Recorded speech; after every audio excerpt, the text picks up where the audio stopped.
I'm Hope Fyfield, physical therapist and yoga teacher, and this is a yoga tip for Paxson Yoga Center. We're going to look at the figure 4 stretch, which has, of course, many names. I first learned it as the deep hip stretch, ankle across the knee stretch, or the thread the needle pose. So it's a pose with many names, but all with the same object of stretching tush muscles, especially glutes and external rotators. The challenge with this pose is that it's important to keep your back in a neutral position. So that's one thing we're going to look at as we look at various ways to do this pose. So I really prefer using the wall, especially for beginners, because that's a nice way to take out some of the challenge of the pose and make the stretch very precise. And another nice way to keep the stretch precise is to use a strap underneath your back, with the object being that you're not going to trap that strap, that you're going to let it stay moving the whole time. So I'm going to just place that strap and take both legs up the wall like this. And we'll note that if you're doing the pose correctly, the strap stays movable the whole time, which means that you're maintaining a neutral low back arch. So in order to do the basic stretch, we're going to be crossing right ankle over left knee, and then we're going to slide the left foot down the wall until you feel some stretch right here in the right tush. Let's make sure that your ankle is all the way across, not an ankle spraining position.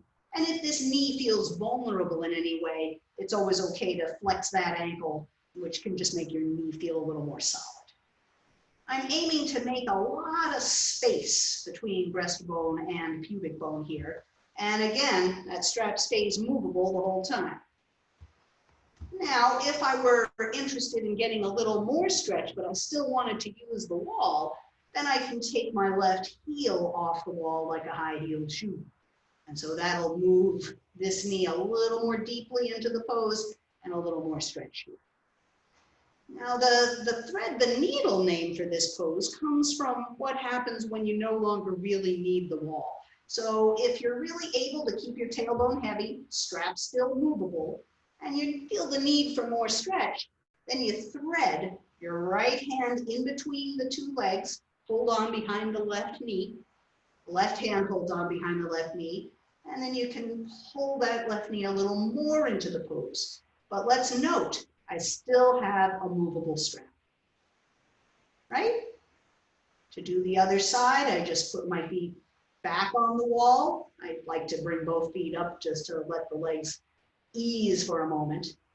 And then we'll do the same thing on the other side, left ankle crossing over right knee, sliding down the wall. Again, feeling free to flex this ankle, still the strap movable, and the heel can come off the wall like a high-heeled shoe. Or again, you can thread the needle, taking your hands between the two thighs here. The left hand goes there, right hand on the outside, holding on behind the knee to bring the knee closer to the chest. The placement of the back is crucial here. So we still want that strap to be movable, even if we're bringing ourselves more into the pose. I recommend holding this pose 1.5 to 2 minutes each side, and then resting after with both legs either up the wall or just down on the floor if you're not using the wall at all. But it's nice to start with the wall. Then those hip muscles are either stretched after doing an active standing practice or getting more stretched, available for, something in which you were doing something more flexin oriented.